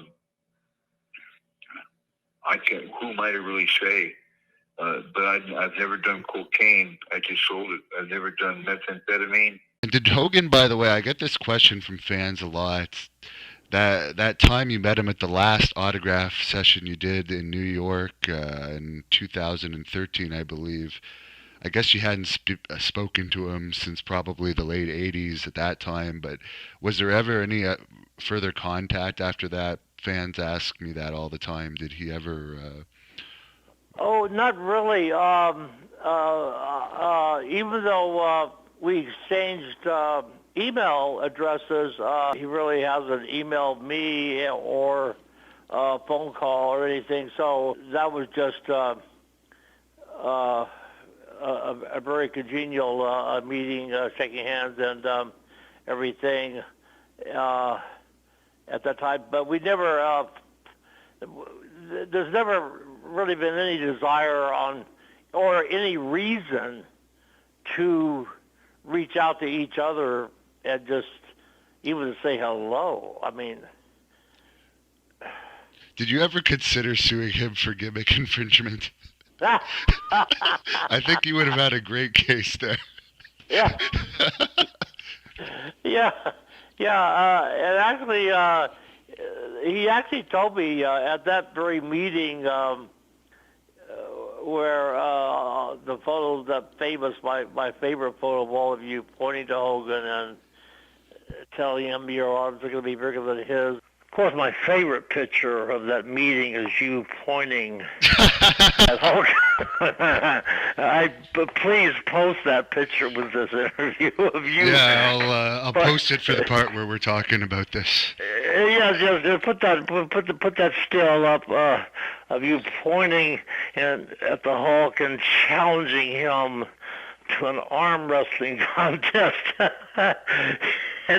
and blatantly telling him, I remember you telling the Hulk that you will rip his arm out of his shoulder. The fact is that he stole a lot of elements of your gimmick, which you were all right with. You took it as flattery, but he didn't always give you the respect you deserved for everything he took from you. Well, it was, and that's also putting, to be honest, that would be putting him in a rather awkward position to, explain that he, or confess that he, as he put it, stole all my stuff. And the first person to wear a boa. Oh yeah, and both Jesse Ventura and Hulk Hogan ended up taking and it. Hulk and Jesse took the boa from me. I was the one that came up with the boa, and this is how I did it on the day of the Madison Square Garden of the matches. I went out. I thought, what am I going to wear besides what I know I was going to wear? All black with a sequin rose tank top in the middle of the tank top. All black. I said, I need a boa, an actual boa. I went to Macy's, the famous Macy's department store in New York in '77 and paid $250 for a real boa right off a mannequin. A black boa. Some of the terms that he was inspired by, such as brother, pythons, for instance. Yeah, these were classic terms. And python. A lot of people don't give you credit. You were the first wrestler to ever be called the Superstar. You took the name. Now they're all called superstars. Yes, even the girls are superstars. Yeah, which is incredible. The girls are superstars. But he was smart, though, using the python, because I had 22-inch pythons, and when he took it, he went to 24. I have 24-inch pythons, so he upped me by 2 inches on the pythons. What was he like when you first met him? Anyways, was he? What was the difference between because he was one of the people. You were one of the people that he came to for advice on getting into the industry, right? So what was the difference between him in those days and then in later years when you guys were, I guess, in WWE together and he was giving you the Real American Award and that time? What would have been the differences in his personality? Oh, he in the beginning, in the very, very beginning, when he was trying to break in, he was very polite, but he was obsessed with becoming a wrestler. Obsessed with it. He said, I have to become a wrestler. I have to. How do I get in? He told me, how do I get in? He said,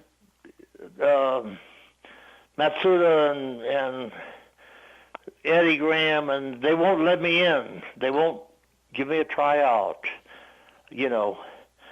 And so I just told him to keep trying. You'll get it. But he did ask me in Atlanta for advice. he had two places to go to, Minneapolis, or it might have been the Alabama thing. And I said, please go to Minneapolis. This is the big stage other than New York. And, of course, we know that he eventually did with Vince.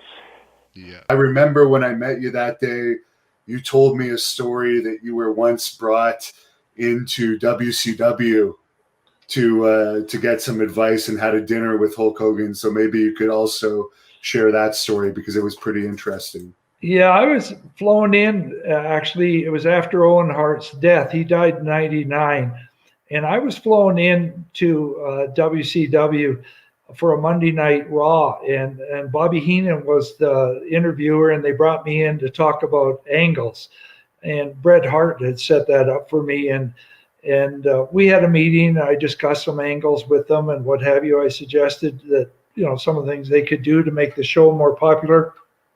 And had a great visit with Bobby Heenan, who is a terrific guy. May he rest in peace as well.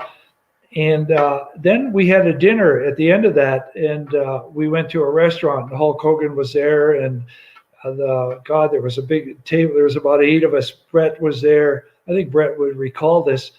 And I remember sitting at the table, and Hulk Hogan, he was, he was an interesting guy, Hulk Hogan. I was around him numerous times.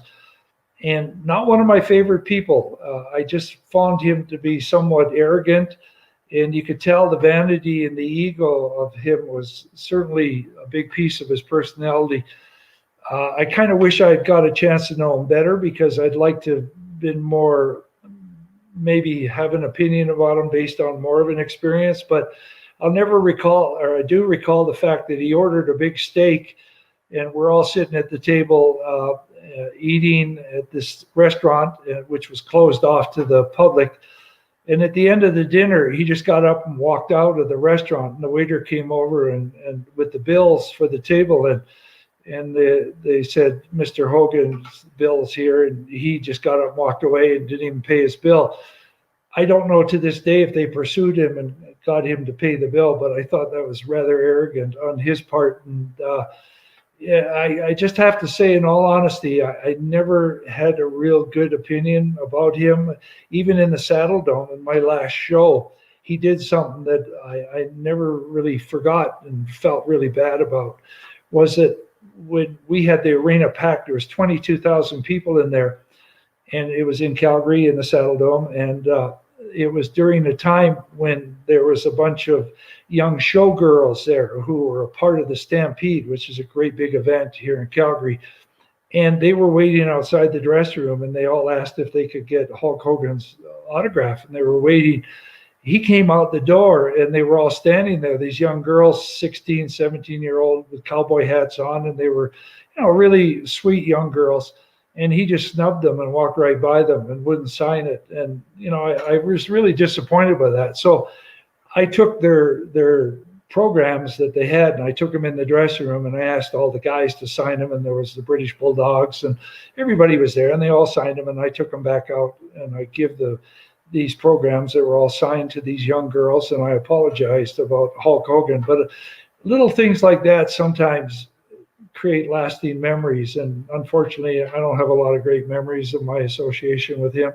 Now at Royal Rumble 92, when you were eliminated by Hulk Hogan in a scuffle, I understand that the crowd reaction in the building was actually cheering you over Hogan, Right. and supposedly they dubbed over it in the Coliseum video release. That was in New York, New Albany. Yeah. And that's when I gave my notice that night, and this is a true story. For whatever reason that happened, the reason that happened, Devin, we know that it was just simple. Hogan's run was over. And it wasn't that I was any better than him, it's just I was a new face, and I was better than him. So when they did that swerve right there, they thought that they were going to start booing me. Of course, in New York, they're not going to boo me. That's how it works. So when he comes back, and I'm not kidding, I'm not trying to be mean to him or anyone, he is putting on like a woman. And he's screaming in the back going, Vince, you motherfucker, like Vince planned him to get booed. And so this and that. And I went to Vince's office. I said, Vince, I can't work in a place Well, a grown man acts like this. So I had my hand to Vince. I said, I'm going home. I'm done. I said, because everything you've told me has been a lie. Not a lie. It just hasn't come true. And I've lost a lot of money being here. So I'm letting you know, I'm done. He asked me, he said, can we just make it to WrestleMania? And it wasn't maybe a month after WrestleMania, I had had enough of the Warrior and I went home. The thing with Hogan, I mean, that was Bubba's wife. That thing is very bizarre to me, and I can't understand. I mean, it's just. So Wasn't he in the house? What? Wasn't Bubba in the house? Yeah, he was in the house, and I don't know. Maybe Hogan was going through a posing routine too. I mean, that is so. You know, you weren't with us today when we went and did the interview with Cowhead, and he brought that up. You know, and his producer was the one that exposed that. Oh, really? Yeah, because his producer was also Bubba's producer, and Bubba gave him the tapes to hold. Why would you do that? So, I don't know. That's a very strange one. That's beyond me. Yeah, we're giving you that segment, like Piper's Pit is going to be the Snake Pit. So I think you're going to like it. Fuck, I loved it. You know, it gave you time every week, man. You had Hulk Hogan on there once, and apparently your DDT chants were outweighing Hogan's chants. You want to tell us about that situation? Yeah, you fans cost me a lot of friggin' money. We did a thing where we wound up, he was pushing iron and measuring his pythons against the size of my pythons, and of course his pythons were larger. Not really. And then I wound up throwing powder in his face and DDTing him on the concrete, which I told him, you cannot be done, so we won't do it on the concrete. We'll do it on the platform. So, well, it's still not going to be fun. And I did it, and it split his skull. And went back to the back, and just like, stand right here, Jake. Oh my God. These people here in a couple of minutes, said they'll start chanting Hulkster, Hulkster. He'll get up, he'll rip his shirt off, and God dang it, said, you guys are off to the fucking races, making money everywhere. I'm like, hell yeah, man, I'm fucking so pumped, man. I'm like, oh hell, I'm getting my big break, man. Finally, I'm getting it. And 10 seconds, 30 seconds, a minute, nothing. And then all of a sudden they started, DDT, DDT. And Vince looked at me and he goes, it ain't happening. What do you mean? And we ran it. We ran that angle in two places: Providence, Rhode Island, and in Montreal. Sold out both places. Set records in both places. But the fans chanting DDT was a split of marketing, and of course they had billions of dollars invested in Hogan's marketing plan, and 35 cents in mine. So. We all would go in and relax and frequent the nightclub, and in walks the future Hulk Hogan. Right. And he comes up to me and says, "Superstar, I want to know how to do two things. I want to know how to become a professional wrestler."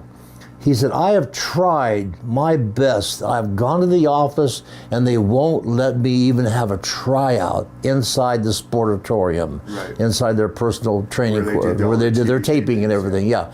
And I said, "Well, you know, brother, you're just going to have to go away to some other town and learn how to be a wrestler, you know, or be persistent, you know, and not give up. And then eventually the door will open for you, because look at you. You're 6'6", 6'7", whatever he was, you know, you're 300 some odd. Yeah, huge man." And I said, the opportunity is just waiting for you. It just has to happen. So just hang on and keep trying.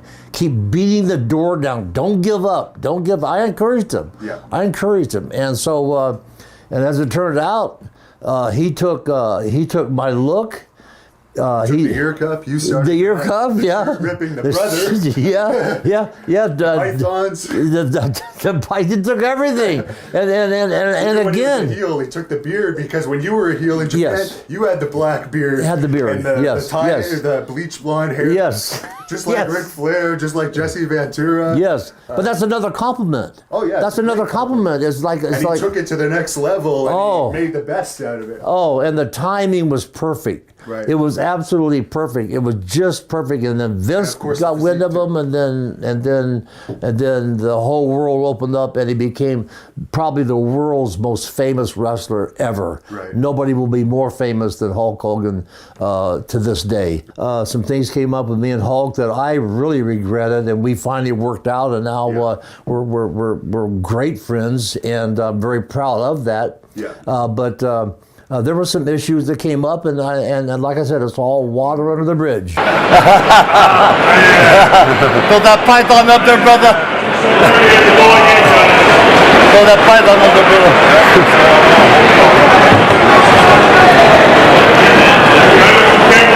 2 months later, Hogan and Bischoff came in, and they just tried to kill everything, you know. When I left right after the main event. Yeah. Well, that was when Hogan and Bischoff came in. They, you know, because at that point I could see what was going on, you know, and it's like that's when it was really starting to piss me off, you know. And I really started to find out what pieces of shit Bischoff and Hogan really were, you know. And they were pissing me off because they were like doing it to my friends, you know, like guys that you were trying to build TNA with Rude and AJ and especially Kurt Angle, you know. I mean, he went on, you know, in the media markets on radio and they were burying them, you know. And they really didn't understand it, like, I mean, because it makes no sense, you know what I mean? Yeah. But if you've been around it before, you realize what's going on, you know, and they couldn't really relate to what was going on because, like, why would you do that, you know? So I had enough, you know. So and that's what led me to start telling the truth about, you know, Bischoff and Hogan. They didn't really like it, you know. 'Cause I warned him. I told him it was not gonna be nice, man. I told him that, and I told that to Bischoff, and fuck him. It's still not over, you know. I'll see those guys again. You know, the thing got carried away on Twitter, and my brother, like I said, my brother just isn't going to ever back down from anybody, you know. And he doesn't like Hogan to begin with, and he doesn't like Flair, and you know so. My brother likes you, you're good. If he don't like you, he don't care, and he'll just do whatever he can. And you know, my brother's been pretty successful with his money and everything, so money's never an issue for him. So when Hogan made some comments and stuff about the TNA and being down there and all that, my brother just let him have it. And then there was some things being said, and then my brother brought up some stuff that was pretty personal. It was true, but they didn't want it to come out, so that's. And then, you know, of course, I don't know, I wasn't there. They said he said something to Hogan's new wife or new girlfriend or something. I wasn't there, I didn't see any of it, but I know Hogan, I know the legality issues of it, yet he did. There was a couple lawyers hired, and there was some stuff taken out, but my brother ain't backing down from nobody or nothing, you know, so. And it turns out everything he said about TNA has been proven true.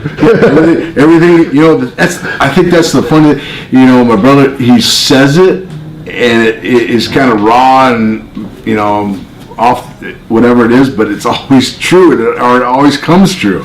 And so it's, you know, it's not this fictitious stuff that he made. Everything that he validates or says comes true or is true, and sometimes people just don't like hearing it.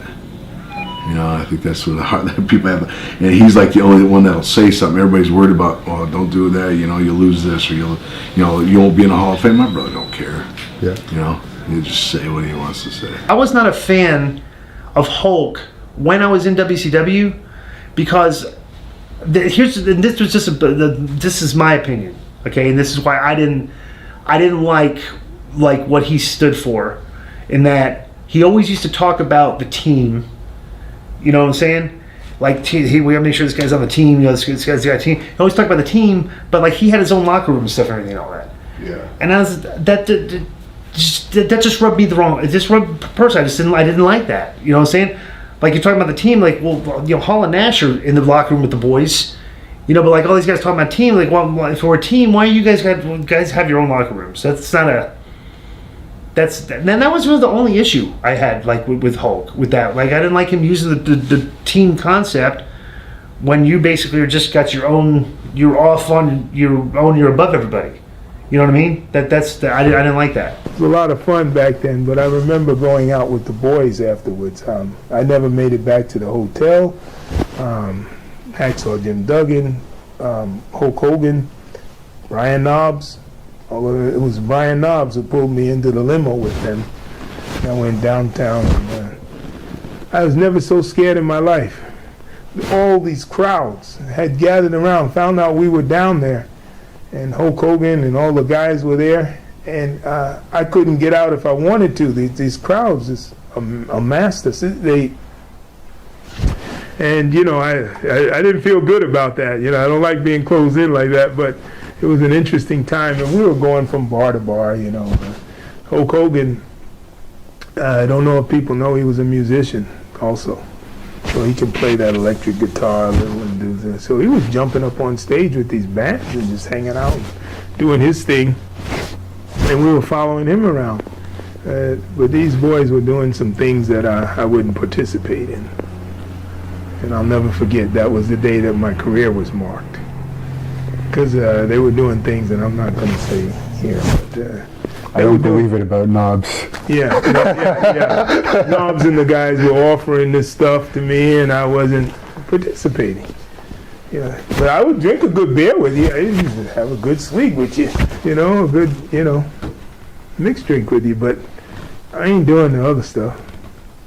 And that day, I got treated different after that. I wrestled Hogan, I would say at least. Well, no, the first time I wrestled Hogan was he came to Georgia with Georgia Championship Wrestling.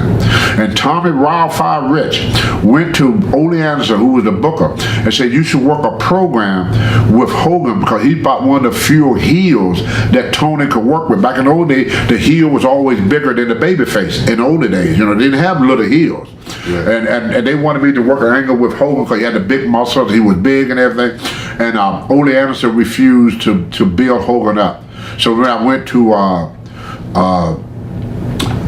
New York, Hogan was already there when I went there. So me and Hogan, we used to wrestle match. Tell you a funny story though. We was in what was it, Spectrum or the Captain Center, and I'm sitting there. Vince Sr. come in. Hogan is probably about 5 or 10 feet from me. He said, Tony, what do you want to do with the big dummy? Press slam him? I go, yeah, I press slam him. He said, press slam him. He walked out the door. That's why they treated Hogan. That was Vince Sr. That's why when Hogan came back, he told Vince Jr., when I come back, I want to get the belt the first night. Because they promised him they're going to give him the belt. He said, well, I want it the first night. And if I don't win it the first night, I'm getting on a plane, I'm going back to Minneapolis. He came into Madison Square Garden, he won the belt the first night, and the territory exploded. So he never went back to Minneapolis. What was it like dealing with Hogan? Because I guess you had probably met him in WWE, but this was the first time you're actually having a confrontation with him in the ring and working with him. Yeah, I hardly knew him at all. And the first night didn't go well because when we got nose to nose on Nitro, we went to commercial break. And to come back out of it, we were still be nose to nose. And the camera guys were going to go, okay, we're off for whatever it was, a minute or two. So I broke character a little bit when you're nose to nose, and there was a live crowd there. And Hulkster is all business about his business. I'd never been around him, so I kind of smirked at him. And I'll never forget, he looked at me and goes, hey brother, knock that smile, he goes, take that smile off your face, I'll knock it off. And I tried to walk up to him afterwards, he kind of blew me off. I said, I'm sorry, Mr. Hogan, sir. I'm like, I didn't mean to. He goes, that's okay, man, but you don't ever break character out there. You started off Hulk Hogan in a way. He worked one of his first territories here. Could you talk about hearing about him and bringing him to Memphis? Yeah, Louis Gillette was a booker down in Florida, and Louis called me and said, Jerry, I've got this kid down here that is big and looks like Charles Atlas, but he can't wrestle. But I think if you would spend some time with him, you could turn him into a talent. So I told Louis, send him up. And when he got there, when he arrived at my house, I thought, holy cow. Louis didn't describe this guy. I mean, he was the most impressive person I'd ever seen. So we did that, I called my production people, and we did that first video where we started at his feet, panned the camera up, had him pose, and he just, you know, there's a funny thing about a wrestler, and you've probably experienced this. Most people, when they start out in the business, are pretending to be a wrestler, and then something snaps in their head and they go, I am a wrestler. Hogan, that didn't snap in his head until he left here. Here he was pretending to be a wrestler, and of course he was learning. I think he might have been, when Vince Sr. first, when I sent him from here up there, it hadn't snapped yet, and I think that's what Sr. noticed. You know, he doesn't really think of himself as a wrestler. I think it happened when he was overworking for Vern Gagne. I think it dawned on him, I am a wrestler. And when he came here, he was known as Terry Boulder, and I think you gave him the name the Hulk. Is that true? Yes, his real name was Terry Belay, and he introduced himself as Terry Boulder. And then when we did that interview, I said, I think we're going to call you the Hulk.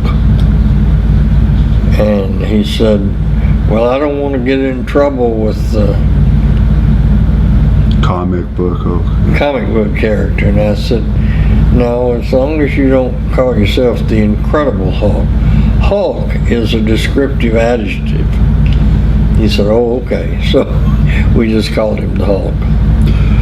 And I've heard you say this isn't true, but the way he tells it in his book is you saw him on TV with Lou Ferrigno, who was the real Hulk, and you thought he looked bigger than the Hulk. No, that didn't happen. He also said he sweated through 25 belts a month. That he sweated so much that he would sweat through the leather of the WWE belts, and they'd have to replace it 25 times in a month. Well, now that may be true. I don't know what his condition was. Yeah. But my wife, when he was sitting there at the table, she ran up and got burgers, Big Mac or whatever, and he was eating 4 hamburgers and 4 fries, 2 or 3 Cokes, and he was wet. This is before he got ready for the shoot, and my wife went and brought him a towel, and then after it was all over and they left, she said, I've never seen anybody sweat like that. The chair he was sitting in was wet. Now, I don't know what that condition is. I don't know if it's steroids causes you to sweat, or nerves, or I don't know what it was. But yeah, he sweated a lot. Are you happy that WWE has put him back in the Hall of Fame now after all the controversy that he had over the past few years? Well, I think that controversy was tragic, and yes, I think it would be hard for us to have a true representative of the wrestling business without Hulk being included, because, you know, he's the nearest thing to replacing Gorgeous George that there's ever been.